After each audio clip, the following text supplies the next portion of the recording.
کھلی اسلام کی آنکھیں ہوا سارا جہاں روشن، کھلی اسلام کی آنکھیں ہوا سارا جہاں روشن، عرب کے چاند صدقے کیا ہی کہنا تیری طلعت کا، عرب کے چاند صدقے کیا ہی کہنا تیری طلعت کا۔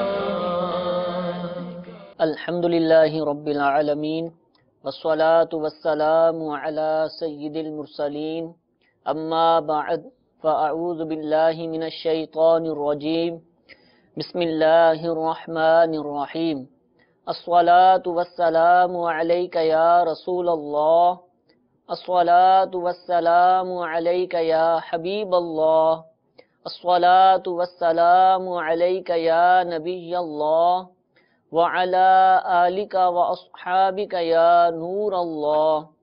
میٹھے میٹھے اسلامی بھائیوں اور مدنی چینل کے ناظرین، مدنی چینل کے سلسلے فیضان اسلام کے ساتھ ایک مرتبہ پھر حاضر ہیں۔ گزشتہ کئی سلسلوں سے الحمدللہ ہم مہمان اور میزبان سے متعلق سوالات کو اپنے سلسلے میں شامل کیے ہوئے ہیں۔ پچھلے سلسلوں میں ہم نے میزبان سے متعلق سنا کہ میزبان کو کیسا ہونا چاہیے، اور ہم نے مہمان سے متعلق بھی کچھ باتیں سنی۔ آج انشاءاللہ عزوجل مزید مہمان سے متعلق سوالات کو اپنے سلسلے میں شامل کریں گے۔ مفتی صاحب ہمارے ساتھ موجود ہیں، انشاءاللہ عزوجل ہمارے سوالات کے جوابات عطا فرمائیں گے۔ سوالات کے آغاز سے پہلے حصول برکت کے لیے درود پاک کی فضیلت، نبی کریم صلی اللہ تعالی علیہ وآلہ وسلم نے ارشاد فرمایا، جو شخص مجھ پر 10 مرتبہ درود شریف پڑھے، اللہ تعالی عز و جل اس پر 100 رحمتیں نازل فرماتا ہے۔ صلو علی الحبیب صلی اللہ تعالی علی محمد صلی اللہ تعالی علیہ وآلہ وسلم۔ حضور گزشتہ سلسلوں سے میزبان اور مہمان سے متعلق ہم مدنی پھول سن رہے ہیں۔ پچھلے سلسلے کے اندر حضرت ابو ایوب انصاری رضی اللہ تعالیٰ عنہ کا ذکر ہوا تھا کہ جب پیارے آقا صلی اللہ تعالیٰ علیہ وآلہ وسلم مدینہ شریف ہجرت کر کے تشریف لے آئے تو آپ رضی اللہ تعالیٰ عنہ کو میزبان بننے کا شرف حاصل ہوا۔ سرکار علیہ السلام نے آپ کے گھر پر قیام فرمایا، تو اس واقعے سے متعلق مزید کچھ اگر باتیں ارشاد ہو جائیں۔ سیدنا ابو ایوب انصاری رضی اللہ تعالیٰ عنہ میزبان رسول کے نام سے معروف ہے۔ سرکار دو عالم صلی اللہ علیہ وآلہ وسلم آپ کے مہمان ہوئے، اور وہ ہجرت کے قریب ہی کا واقعہ ہے کہ نبی کریم صلی اللہ علیہ وآلہ وسلم جب مدینہ منورہ تشریف لائے تو اہل مدینہ انتظار تو پہلے ہی کر رہے تھے۔ جب سواری مبارک آ گئی تو بہت سارے صحابہ کرام نے عرض کیا کہ یا رسول اللہ صلی اللہ علیہ وسلم آپ ہمارے گھر تشریف لے آئیں، لیکن نبی کریم علیہ السلام نے فرمایا کہ میری اونٹنی کو چھوڑ دو، یہ اس کو جانے دو، یہ اللہ کے حکم پر چل رہی ہے اور اللہ کے حکم پر ٹھہرے گی۔ پھر وہ اونٹنی مبارک جو ہے وہ حضرت ابو ایوب انصاری رضی اللہ تعالی عنہ کے گھر کے قریب جو ہے وہاں پر بیٹھ گئی، اور یہ وہی جگہ تھی جہاں پر بعد میں مسجد نبوی شریف بنی، کیونکہ ابو ایوب انصاری رضی اللہ تعالی عنہ کا جو گھر ہے یہ جہاں مسجد نبوی بنی بعد میں یہ اس کے قریب تھا۔ تو اب وہاں قریب کے جو مکان تھے ان میں ابو ایوب انصاری رضی اللہ تعالی عنہ ہی ایک وہ تھے کہ جن کا گھر بڑا تھا، تو انہوں نے عرض کیا کہ یا رسول اللہ صلی اللہ علیہ وسلم آپ میرے گھر میں تشریف لے آئیں۔ پھر انہوں نے سامان لیا اور اپنے گھر میں رکھ دیا۔ نبی کریم علیہ السلام جب ان کے گھر میں تشریف لے گئے تو ان کے گھر کے 2 پورشن تھے، یعنی ایک گراؤنڈ فلور تھا، ایک فرسٹ فلور تھا۔ سرکار صلی اللہ علیہ وآلہ وسلم نے فرمایا کہ آپ اوپر قیام کرو اور میں نیچے ٹھہرتا ہوں۔ سرکار علیہ السلام نے اس لیے فرمایا کہ آپ کے پاس کثیر لوگوں نے آنا تھا، بار بار آنا تھا، تو بجائے اس کے کہ چھت پر چڑھے، لوگوں کو بھی اسی میں سہولت تھی کہ نیچے ہی آئیں، اور سرکار علیہ السلام کو بھی اسی کی سہولت تھی۔ پھر یہ کہ اس زمانے میں مکانات اتنے بڑے نہیں ہوا کرتے تھے کہ جس کی وجہ سے بہت مضبوط نہیں ہوتے تھے کہ جس میں اوپر اتنے سارے لوگ اکٹھے آ سکیں۔ لیکن ابو ایوب انصاری رضی اللہ تعالیٰ نے یہی عرض کیا کہ یا رسول اللہ صلی اللہ علیہ وسلم آپ جو ہے نیچے کی بجائے آپ اوپر ہی تشریف رکھیں، کیونکہ میرا دل گوارا نہیں کرتا کہ آپ نیچے ہوں اور میں آپ سے اوپر ہوں۔ تو لیکن سرکار علیہ السلام نے پھر بار بار یہ فرمایا کہ نہیں، سہولت اسی کے اندر ہے کہ میں نیچے ہوں۔ چنانچہ ابو ایوب انصاری رضی اللہ تعالیٰ عنہ اوپر چلے گئے، اور آپ کا جو معمول تھا حضرت ابو ایوب انصاری رضی اللہ تعالیٰ عنہ کا، وہ معمول یہ تھا کہ آپ روزانہ 2 وقت کا کھانا سرکار علیہ السلام کی بارگاہ میں پیش کرتے تھے، اپنے خادم کے ذریعے بھیج دیتے تھے، اور جب وہ کھانا واپس آتا تو وہ کھانا جو ہے وہ بڑے سے تھال میں بھیجا کرتے تھے، بڑے سے تھال میں، تاکہ نبی کریم علیہ الصلوۃ والسلام اور آپ کے ساتھ جو دیگر افراد ہوں وہ بھی اس میں سے کھائیں۔ جب وہ کھانا واپس آتا تو ابو ایوب انصاری رضی اللہ تعالی عنہ اس اپنے خادم سے پوچھتے کہ یہ بتاؤ کہ اس تھال میں سرکار صلی اللہ علیہ وآلہ وسلم نے کس طرف سے کھانا کھایا تھا؟ تو جب وہ خادم بتاتا کہ سرکار نے اس طرف سے کھانا کھایا تھا تو پھر آپ اسی جگہ سے لقمے اٹھا کے کھایا کرتے تھے۔ محبت بھی تھی، تعظیم بھی تھا، ادب بھی تھا اس کے اندر، اور یہ برکت حاصل کرنا بھی تھا، تبرک حاصل کرنا بھی تھا۔ اچھا، پھر اس کے ساتھ آپ کا جو ادب و تعظیم کا معاملہ تھا یہ مسلسل چلتا رہا۔ فرماتے ہیں کہ ایک رات ایسا ہوا کہ چونکہ ہم اوپر رہتے تھے تو پانی والا جو مٹکا تھا وہ ٹوٹ گیا۔ اب پانی کا مٹکا ٹوٹا تو پانی یکدم بہت زیادہ اس میں سے بہہ گیا۔ اب وہ چونکہ چھتیں بہت زیادہ مضبوط نہیں تھی تو پانی نیچے ٹپک سکتا تھا، تھی بھی کچی، یعنی کچی تھی کہ جس سے پانی بہرحال آ سکتا تھا۔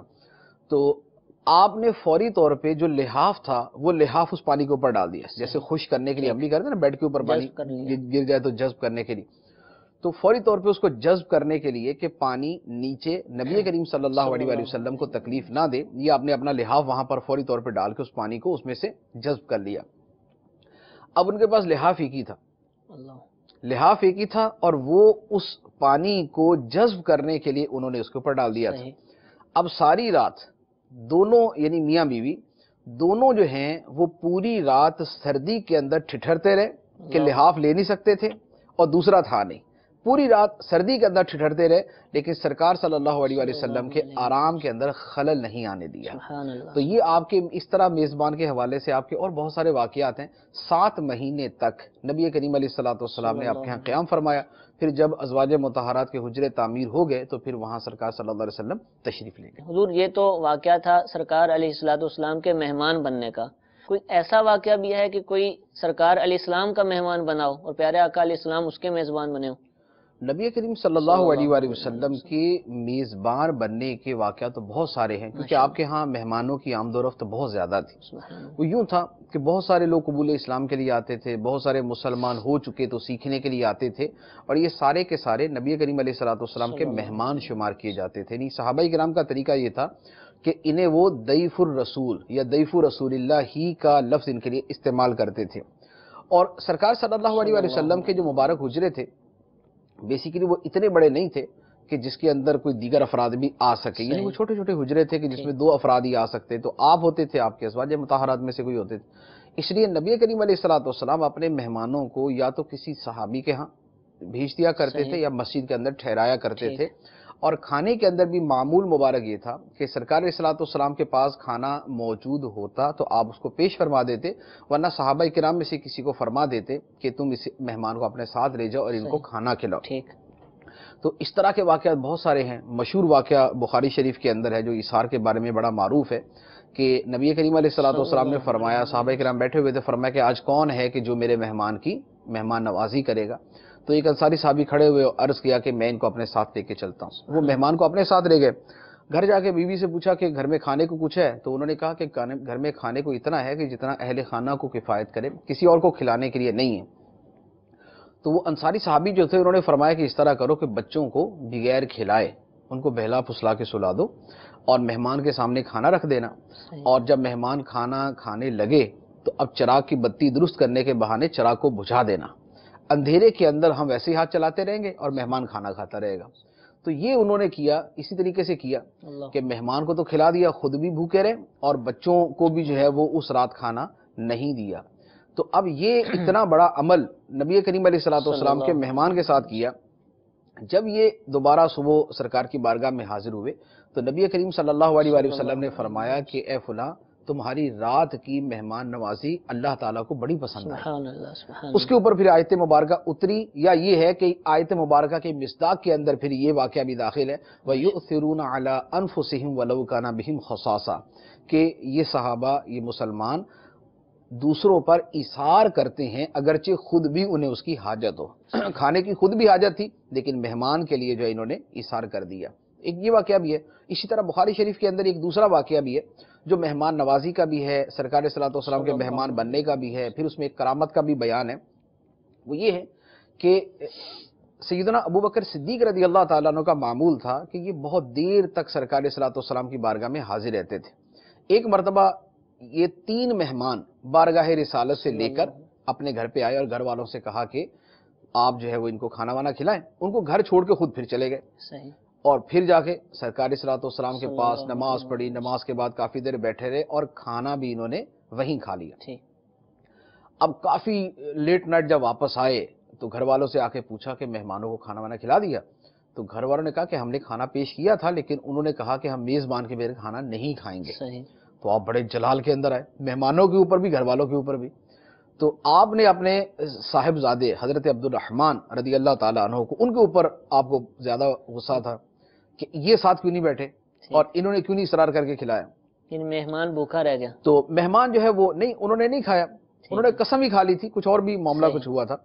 تو بہرحال یہ کہ انہوں نے اپنے پہلے تو بیٹے کو اچھی طرح ڈانٹا. وہ تو خیر چھپ ہی گئے نا، وہ تو سامنے ہی نہیں آئے، جو وہ سامنے نہیں آئے. تو پھر آپ ان کے ساتھ بیٹھ گئے اور ان کے ساتھ بیٹھ کے آپ نے کھانا کھایا. اچھا، اب ہوا یہ کہ جب کھانا کھانا شروع کیا، مہمان کھانا کھاتے، اب جیسے برتن سے جو ہے وہ اپنا کیا نام ہے نوالا لیا، سالن اٹھایا. اب وہ سالن کا جو لقمہ لیتے نیچے سے وہ اور زیادہ ہو جاتا، سالن جو ہے وہ پہلے سے زیادہ ہو جاتا. جب سارے کھانا کھا کے فارغ ہو گئے، یعنی 3 وہ تھے، 1 آپ تھے، 4 افراد نے کھانا کھایا. تو کھانا کھا کے مہمانوں نے کہا کہ یہ تو ایسے لگ رہا ہے جیسے پہلے سے بھی زیادہ ہے. صدیق اکبر رضی اللہ تعالیٰ نے اپنی زوجہ مطہرہ سے فرمایا کہ یہ کھانا جو ہے یہ پہلے سے کچھ زیادہ نہیں لگ رہا. تو انہوں نے فرمایا کہ یہ پہلے سے 3 گنا زیادہ ہے. قسم کھا کے کہا کہ واللہ یہ پہلے سے 3 گنا زیادہ ہے. صبح کے وقت صدیق اکبر رضی اللہ تعالیٰ نے وہ کھانا لے کر سرکار صلی اللہ علیہ وسلم کی بارگاہ میں آئے اور لا کر پیش کیا اور واقعہ سنایا. تو اب وہ اچانک صبح 12 سردار مہمان بن کے آ گئے. صبح 12 سردار، مختلف قبیلوں کے 12 سردار جو ہے وہ مہمان بن کے آئے اور ہر سردار کے ساتھ بہت سارے جو ہے وہ اونٹ سوار مزید بھی تھے. یعنی ایک آدمی کے ساتھ 4 5 مزید افراد تھے. تو یوں کہہ لے کہ جیسے مثال کے طور پہ 50 60 افراد ہو گئے. نبی کریم علیہ الصلوۃ والسلام نے وہ کھانا جو 3 افراد کے لیے تیار ہوا تھا وہ ان 50 60 افراد کے سامنے رکھ دیا. ان سب نے کھانا کھایا. کھانا کھانے کے بعد بھی برتن کے اندر کھانا بچا ہوا تھا. یہ بخاری شریف کی حدیث مبارک ہے جس میں صدیق اکبر رضی اللہ تعالیٰ عنہ کی کرامت بھی ہے، بارگاہ رسالت کی برکت بھی ہے، مہمان نوازی کا بیان بھی ہے. تو یوں اس طرح کے بہت سارے واقعات ہیں کہ سرکار صلی اللہ علیہ وسلم کی بارگاہ میں مہمان آتے تو آپ صحابہ کرام کے ساتھ ان کو روانہ کر دیا کرتے تھے. سبحان اللہ، ماشاءاللہ. حضور آپ نے جواب کے دوران ارشاد فرمایا کہ سرکار دو عالم صلی اللہ علیہ وسلم کا حجرہ مبارک چھوٹا تھا تو اب مسجد کے اندر بعض اوقات مہمانوں کو لے جاتے ہیں. تو کیا آج بھی ہمارے مہمان آئیں، گھر چھوٹا تو مسجد میں آرام کروائیں، وہاں لے جائیں؟ دیکھیں شرعی اعتبار سے تو اس کی اجازت ہوتی ہے، لیکن بعض اوقات کچھ چیزوں کے اندر عرف دیکھا جاتا ہے اور پھر مہمانوں کی نوعیت دیکھی جاتی ہے.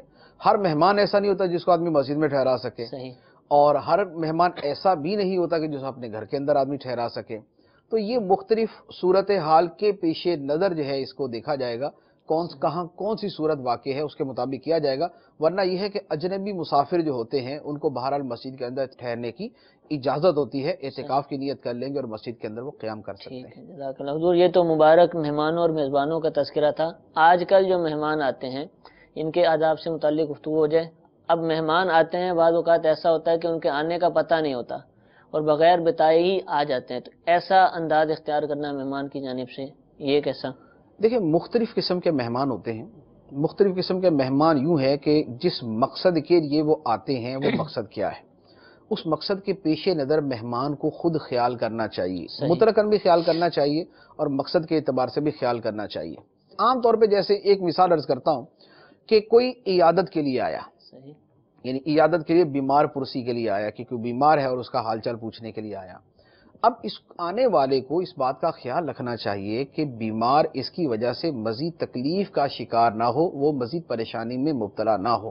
جیسے اس کے پاس اتنی دیر بیٹھنا کہ مریض کے لیے آزمائش ہو جائے، اس کے لیے اتنی دیر اس سے بیٹھا نہیں جا رہا، اس سے اتنی دیر جاگا نہیں جا رہا، اس کے لیے اتنی دیر باتیں کرنا مشکل ہے کہ مہمان اس سے باتیں کروائے جا رہا ہے، وہ بولے جا رہا ہے. جبکہ بعض اوقات آپ کو معلوم ہے کہ ڈاکٹر نے باقاعدہ مریض سے کہا ہوتا ہے کہ آپ نے گفتگو نہیں کرنی، آپ نے آرام کرنا، آپ نے کم بولنا یا بالکل نہیں بولنا، آپ نے بیڈ ریسٹ کرنا ہے. اب مہمان ایسا آ گیا کہ جو اس سے باتوں میں لگا ہوا وہ باتیں کرے گا، اتنی زیادہ تکلیف کے اندر ہوگا. لہذا اگر اس طرح کی صورتحال ہے تو مہمان کو خیال کرنا چاہیے کہ میں عیادت کے لیے آیا ہوں، اس کو مزید بیمار کرنے کے لیے نہیں آیا، زیادہ اس کا خیال کرے. اچھا اس کے علاوہ بن بلائے آنا یا اطلاع دے کر آنا، دونوں صورتوں میں ایک اور چیز بھی ہو سکتی ہے کہ سامنے والے کے وقت کا خیال رکھا جائے. صحیح. ہمارے یہاں مہمان اکثر و بیشتر یہ ہوتا ہے کہ آنے والا مہمان جو ہے وہ شاید ہی ہوتا ہے کہ وہ وقت کا لحاظ کرے، یعنی وہ اپنے وقت کا لحاظ کرتا ہے، سامنے والے کے وقت کا لحاظ نہیں کرتا. جیسے ایک گھر کا معمول یہ ہے کہ رات کو 10 بجے 11 بجے سو جاتے ہیں. صحیح. اچھا دوسرے کا معمول یہ ہے کہ رات کو 2 بجے سوتا ہے.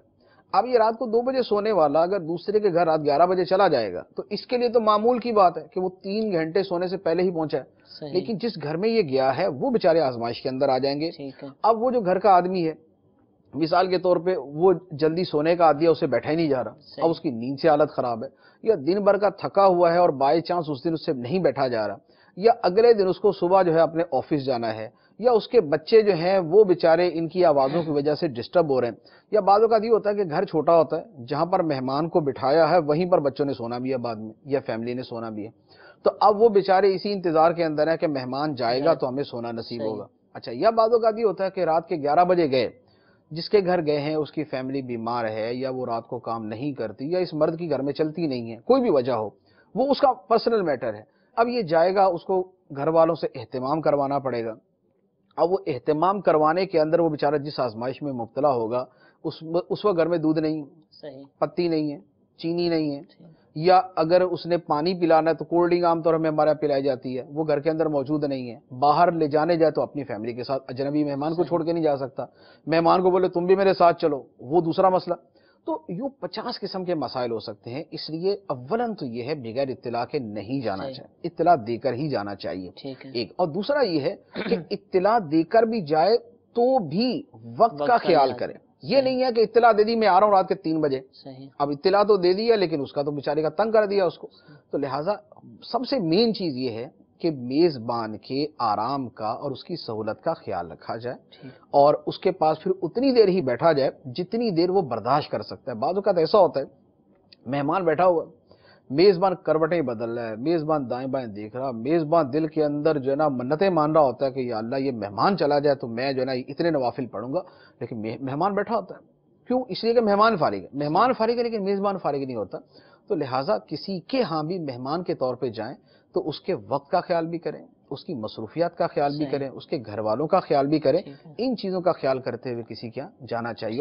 اور وہ جو ہے کہ بغیر اطلاع کے دینا ہمارے زمانے کے اندر جو ہے نا یہ ایک بہت ہی زیادہ جو ہے نا وہ توجہ طلب معاملہ ہے کہ ہمارے ہاں باہر بتا کر ہی جانا چاہیے. چھٹی کے دن بھی اطلاع لے کر ہی، لازمی بات ہے. چھٹی کے دن آدمی نے اپنے بہت سارے کام بنائے ہوتے ہیں، مثال کے طور پہ اس نے اپنے بیوی بچوں کو لے کر کہیں اور جانا ہے، ٹھیک ہے، اس نے کسی اور کے ہاں جانا اور اس کو وقت دیا ہوا ہے، یا بعض اوقات اس نے کسی اور کی دعوت کی ہوئی ہے گھر پہ. اب 4 مہمان تو اس نے پہلے بلائے ہوئے تھے، 4 اور آ گئے. اب 4 آئے تو گھر میں کھانا اتنا نہیں ہے، گھر میں بیٹھنے کی جگہ اتنی نہیں ہے، یا یہ ہے کہ کسی کے لیے اس نے کھانا کسی انداز کا تیار کرنا ہوتا ہے، کسی کے لیے کسی انداز کا تیار کرنا ہوتا ہے. تو 20 مسائل ہوتے ہیں جو گھریلو معام جو گھروں میں رہنے والے نا وہ ہر بندہ سمجھتا ہے کہ مہمان یوں آ جائے تو کن کن آزمائشوں کا شکار ہونا پڑتا ہے. لہذا طریقہ یہی ہے اور مینرز کا تقاضا یہی ہے، یا اسلامی جو حکمت ہے اس کا تقاضا یہی ہے کہ اطلاع دے دی جائے اور اس میں بھی اس کی سہولت جو ہے وہ بھلے پوچھ لی جائے کہ آپ نے کہیں جانا تو نہیں ہے، آپ کو کوئی کام تو نہیں ہے، ہمارا آنے کا ارادہ ہے.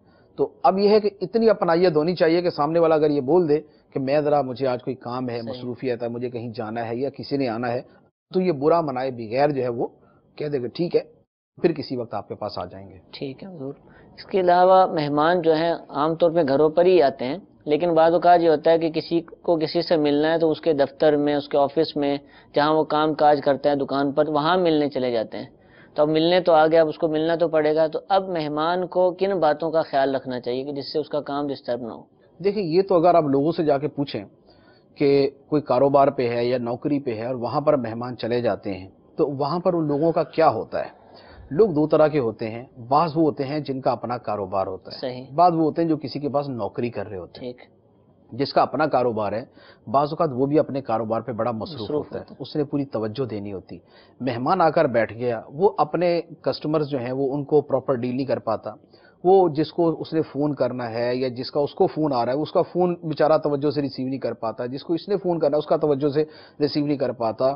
جو انوائسز وغیرہ ہوتی ہیں اس کو دیکھنا ہوتا ہے. یعنی 50 کام ہوتے ہیں کہ آدمی اگر کسی کے کاروباری پوائنٹ پر یعنی بزنس پوائنٹ پر جائے تو اگر تو وہ ایسا ہے کہ وہ فارغی ہے، اتنا اس کو کام نہیں ہوتا، اپنے دفتر میں بیٹھا ہوتا ہے، اس کے ملازمین کام کر رہے ہوتے ہیں، بس یہ دیکھنے کے لیے بیٹھا ہوا ہے، اگر تو صرف جو ہے وہ سپرویژن ٹائپ کا کام ہے، پھر تو اتنا حرج نہیں ہوتا. لیکن اکثر ایسا نہیں ہوتا. جس آدمی کی دکان شاپ اس قسم کی ہے کہ اس کو بار بار اٹھنا ہے، بار بار گاہکوں کو دیکھنا ہے، چیزیں دینی ہے، لینی ہے، پیسے جو ہے نا وہ رکھنے ہیں، سنبھالنے ہیں، ادھر کرنے ادھر کرنے، تو ایسے آدمی کے بعد مہمان آ جائے گا تو لازمی بات ہے کہ ایسا آدمی ڈسٹرب ہوگا. لہذا اس طرح تو کسی کے پاس مہمان بن کے ہرگز نہیں جانا چاہیے. اچھا، اور اگر وہ آدمی کسی کے پاس نوکری کرتا ہے، اب نوکری کے اندر دو مسئلے آتے ہیں. ایک مسئلہ تو یہ ہے کہ ایک آدمی جب اپنے مہمان کو وقت دیتا ہے اور اپنی نوکری کو وقت نہیں دیتا، تو جتنا وقت اس نے مہمان کو دیا، 1 گھنٹہ 1.5 گھنٹہ، یہ اس نے اپنے مالک کا کام نہیں کیا. جب اس نے نہیں کیا تو یہ اس وقت کی تنخواہ اس کے لیے حلال نہیں ہے، کٹوتی کروائے گا. مالک کی اگر اجازت نہیں ہے تو اس کے لیے اتنے وقت کی تنخواہ حلال نہیں ہے، کیونکہ اتنے وقت اس نے کام ہی نہیں کیا. اب اس کو لازمی طور پہ کٹوتی کروانی چاہیے، لیکن عام طور پہ ایسا شاید ہی کہیں ہوتا ہو کہ مہمان کی وجہ سے کوئی کٹوتی کرواتا ہو. ایک بات. دوسری بات یہ ہے کہ بعض اوقات جو پھر مالک ہوتا ہے، سیٹ ہوتا ہے، اسے ڈانٹ بھی پڑتی کہ تمہارے مہمان ہی آ کے بیٹھے رہتے، گھنٹہ گھنٹہ مہمان بیٹھے. اب وہ بیچارہ مہمان کو تو بولنے سرا کہ میں وہاں جا کے شرمندہ ہوں گا، ذلت اٹھانی پڑے گی، اس کو وہ برداشت کر لیتا ہے، لیکن دوسری طرف وہ ذلت اور ڈانٹ اٹھاتا ہے. تو اب مہمان اپنے اس میزبان کے لیے ذلت اور شرمندگی کا باعث بنتا ہے، لہذا اس سے بچنا چاہیے. اچھا، اور بعض اوقات یہ ہوتا ہے کہ اس بیچارے غریب کی چھٹی ہو جاتی ہے، یعنی مالک جو ہے اس کی ویسے ہی چھٹی کرا دیتا ہے، بھی تمہارے اگر مہمان اتنے ہی آنے نا تو تم اس طرح کرو، گھر پہ بیٹھو اور مہمانوں کو ذرا تم ان کی خدمت کرو، تم نوکری نہیں کر سکتے. تو اب اس غریب کی اگر نوکری سے چھٹی ہو جائے گی تو اب مہمان نے اس کے اوپر کیا اس کا بھلا کیا اور کیا اس کا احسان کیا. لہذا اس صورت کے اندر بھی بچنا چاہیے. تو یہ مختلف صورتیں. اچھا، اسی طرح بعض اوقات کیا ہوتا ہے، ایک آدمی چلے مثال کے طور پہ مالک ہی ہے، یا نوکری کے اوپر اس کا کوئی جو ہے وہ بہت زیادہ مصروف نہیں ہوتا، لیکن اس کو کوئی ایک آدھ کام ہی اتنا ہوتا ہے کہ جس کے اندر اس کی بہت زیادہ مصروفیت ہوتی ہے. خاص طور پہ جیسے وہ لوگ کہ جن کا دماغی کام ہے، دماغی کام کرنے والا بعض اوقات فارغ ہی بیٹھا ہوتا ہے، یعنی جیسے انجینئر ہے یا عالم دین ہے، وہ بیٹھا ہوا اس کا دماغی کام. اب انجینئر نقشہ یوں نہیں بنا سکتا کہ کسی سے باتیں بھی کرتا رہے اور ادھر لکیریں بھی پھیرتا رہے. اس وقت پوری کنسنٹریشن چاہیے، اس کو پوری توجہ کے ساتھ اس نے وہ کام کرنا ہوتا ہے. مہمان آئے گا، یہ اتنا بیچارہ برے طریقے سے ڈسٹرب ہوگا، مہمان کا بوجھ اپنے دماغ کے اوپر جدا لے گا اور اس کام کا بوجھ جدا لے گا. نتیجہ یہ ہوگا کہ بعد میں پتہ چلے گا کہ یہ 4 منزلہ کی بجائے یہ 3 منزلہ کا نقشہ بنا کے بیٹھا ہوا ہے، یا بنانا دروازہ ادھر لگانا تھا دوسری طرف لگا کے بیٹھا ہوا ہے. اچھا، اسی طرح اہل علم کے اعتبار سے بھی ہوتا ہے. جیسے ہمارا دارالفتہ ہی ہے، ہمارے دارالفتہ کے اندر بھی کسی کا کوئی مہمان آ کے اگر یوں بیٹھ جائے گا بہت زیادہ دیر کے لیے، اولاً تو یوں ہی حرج واقع ہوگا کہ اس کے جو کام کاج ہیں وہی سارے چھوڑ جائیں گے، پبلک کو ڈیل کرنا ہے، فون سننا ہے، فتوے لکھنے، یہ سارے ہو جائیں گے. اس سے ہٹ کر یہ ہے کہ اگر وہ کچھ بھی نہیں کر رہا تو مطالعہ ہی کر رہا ہوتا ہے. اب وہ مطالعہ ہی کر رہا ہوتا ہے تو مطالعہ اس کا بیسک اس کا کام ہے، اس کا ضروری ہے اس کا مطالعہ کرنا، اور وہ اس نے کرنا ہی کرنا ہے، تو اس کے اندر حرج واقع ہوتا ہے. تو عرض کرنے کا مقصد یہ ہے کہ کسی کے کاروبار پہ جائیں یا نوکری کی جگہ پر جائیں یا کسی ویسی دوسری جگہ پہ جائیں تو اس کے وقت کا خیال جو ہے وہ ضرور رکھا جائے اور اس میں کوئی حرج واقع نہیں ہونا چاہیے. ٹھیک ہے، یہ تو تھا وقت کا لحاظ رکھیں، چاہے نوکری پر جائے چاہے گھر کے اندر وہ مہمان بن کر جائے. اب مہمان بن کر آ گئے تو اب میزبان کے پاس بیٹھے ہیں، گفتگو جاری ہے، اس صورت میں کن باتوں کا خیال، کن امور کا خیال رکھنا ضروری ہے؟ دیکھیں، اس میں مختلف چیزوں کے اعتبار سے صورتیں مختلف ہوتی ہیں. مہمان گھر پہ بھی آتے ہیں اور زیادہ تر تو مہمان لازمی بات ہے کہ آدمی کے گھر پر ہی آتے ہیں. اس میں کیا ہوتا ہے، اس میں بزرگوں نے بھی ارشاد فرمایا ہے اور خود ہمیں بھی اگر غور کرے تو ہمیں سمجھ آتا ہے، وہ یہ ہے کہ جیسے جب جہاں بٹھایا جائے نا مہمان کو وہیں بیٹھنا چاہیے.